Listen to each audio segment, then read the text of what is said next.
this is an iHeart podcast. Guaranteed human. I wanted to ask you, Mr. President, about Iran and on Iran. You came to the conclusion that you couldn't negotiate with the IRGC. Does that mean that you might wipe them out like you did ISIS? Yeah, it does. We will see what's happening. We received a call just as I was coming here. Yeah, so Mr. President, Dan Kane, Raising Kane, is your chief of staff. Right. He was the one, or Joint's chief of staff, he was the one who wiped out ISIS. That's right. Could he be tasked then now to wipe out the IRGC if you can't negotiate? Well, we're going to be in good shape.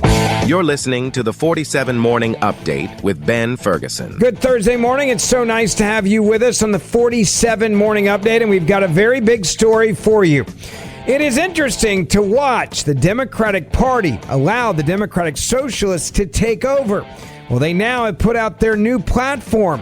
And what do they want to get rid of? Virtually everything that makes us a democracy and makes us the United States of America. We have the list for you, and you don't want to miss it.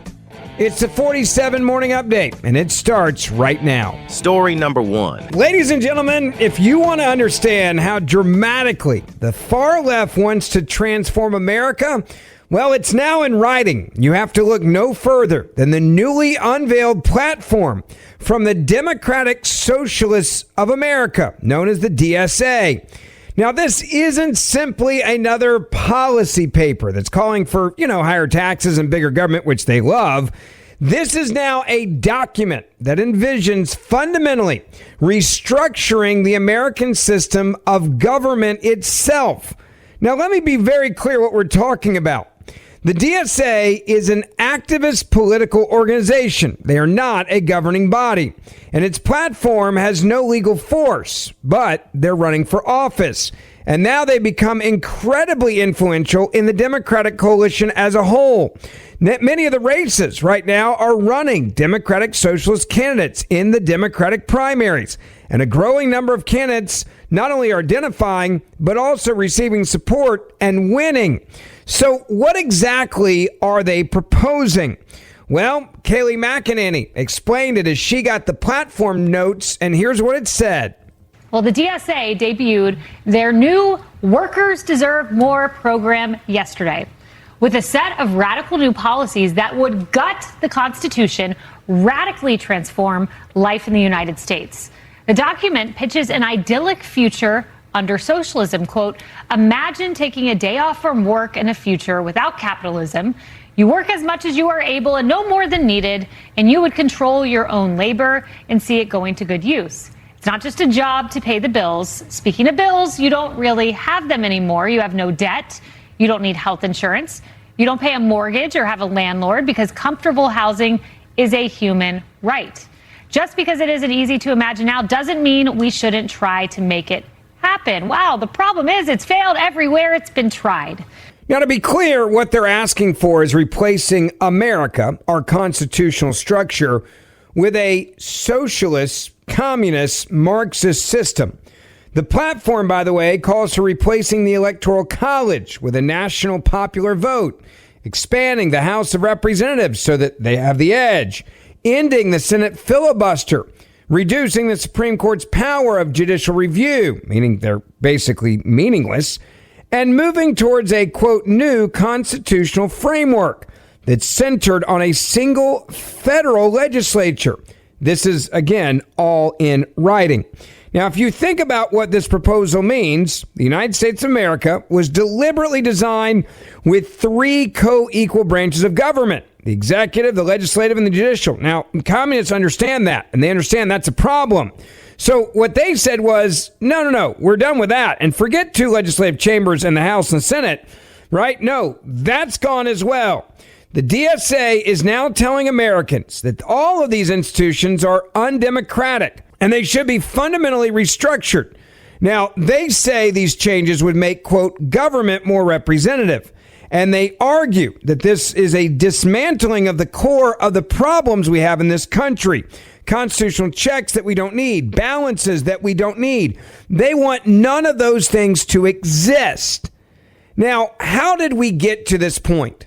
I'm going to play for you part of that history. Will Kane, a good friend of mine at Fox, actually put it together, talking about how the Democratic Party has now allowed And it's really interesting to watch the communists and the socialists to virtually completely take over. As socialism takes root now in the Democrat Party, are voters taking to socialism?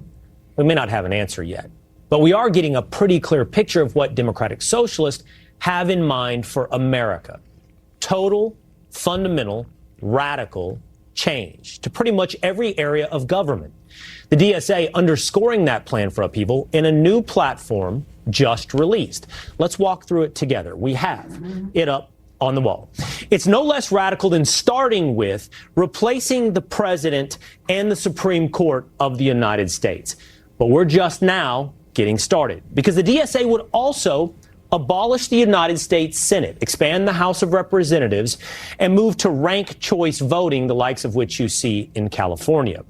Still working to transform America, the DSA proposes, like many Democrats, to make Washington, D.C. a state, to defund the Department of War, end ICE detention and deportation, and grant amnesty to all illegal immigrants. Now, these are the radical, transformational things proposed by the Democratic Socialists of America. Some of these we've heard already from establishment Democrats. They've opened the door, and the DSA has simply walked through the door. Would you like to abolish the Senate? That's part of our platform, and we don't think that's extreme. We think it's a change that would help make this country more democratic. We have criminal illegal aliens in the country. Don't they need to be removed? We believe that demilitarizing the border, that violent oppression of working class immigrants who come here, is not something that most Americans want. Democrats are left scrambling. America may be left scrambling. It's like running for class president in high school against someone that promises free ice cream for everybody, every day, at lunch. I mean, take a look. These are the types of things being said by the DSA. Imagine taking a day off from work in the future without capitalism. You work as much as you are able and no more than needed. And it's always accompanied by the friendly little fist. Deal not sweet enough for you? There's more. How about this from the DSA? You won't have any bills, no debt, no need for health insurance, no mortgage, no landlords, retirement, publicly funded. Sounds too good to be true? That's because, of course, you're not a sap. But for now, all of this is too much for traditional Democrats. It's too hard to compete. So you're looking at traditional establishment Democrats say, don't look here, look over here. Like former President Biden, who has a book he'd like to talk about, but not until after the midterms. It's about the challenge we face as a nation, about the decisions I made, why I made them. Leading the country through COVID, rebuilding our economy, and restoring our democracy after the attack on January 6th, ending our nation's longest war in Afghanistan, strengthening NATO, and supporting Ukraine. As Biden slurs his way through the past, the far left, full stream ahead into the future, knocking the Democrat establishment off its feet in the process. So the big tent we've heard about, well, it's hard to really know if they're winning the hearts and minds, the DSA. Are they winning the hearts and minds of Democrats? It's hard to know. Just know they're running against this. I request 30 more seconds because I rise before you adorning these gentleman from Maryland is recognized. Not for personal attention, but to encourage you to take gentleman, this seriously. For every American I'm going to give you more time. Right now. I am going to be working on our behalf. I am going to be telling the stories on our behalf. And you better believe I'm going to be doing it with a little bit of joy, a little bit of enthusiasm, a little bit of energy, and a little bit of stick it to them. Because that's the Michigan way. That is Democratic establishment candidate Haley Stevens, who's running against socialist candidate Abdul El-Sayed for Senate in Michigan.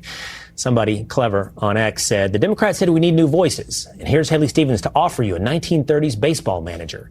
But can't we say it's something we've seen before? You better thank a union member. For the 5-day work week, you better thank a union member for sick leave. You better thank a union member for paid leave. You better thank a union member for vacation time. All right, listen, okay, listen. I don't feel no ways tired. gone too far from where I started from. Nobody told me that the road would be easy. Haley Stevens doesn't even take the gold for changing accents in front of her audience, and not least among Democrats. But the problem, see, for Democrats isn't how they're speaking. It's what they're speaking about. That's the problem. Legitimately, when the campaign consultants told me, hey, we're going to hit this line because Kamala Harris came out in favor of taxpayer-funded sex changes for illegal aliens. And I remember thinking to myself, come on, you guys. Like, she didn't really say that. It's taken out of context. And then I go and look at it, and I'm like, holy she actually said that. And she really was like the very worst version of what the Democrats were producing in 2020. The thing is, they were all doing it because that was the incentives of the party. You listen there, by the way, to the vice president and what he's saying. This is the incentives of the party. It is no shock that we now are at a point where we have the Democratic Socialists of America, who really are running the agenda, who are pushing the future, who are advocating for destroying this country. When they tell you what they believe in, please believe them. They're not lying, folks. This is what they believe, and it's only going to get worse. Thank you for listening to the 47 Morning Update with Ben Ferguson. Please make sure you hit subscribe wherever you're listening to this podcast right now. And for more in-depth news, also subscribe to the Ben Ferguson podcast, and we will see you back here tomorrow.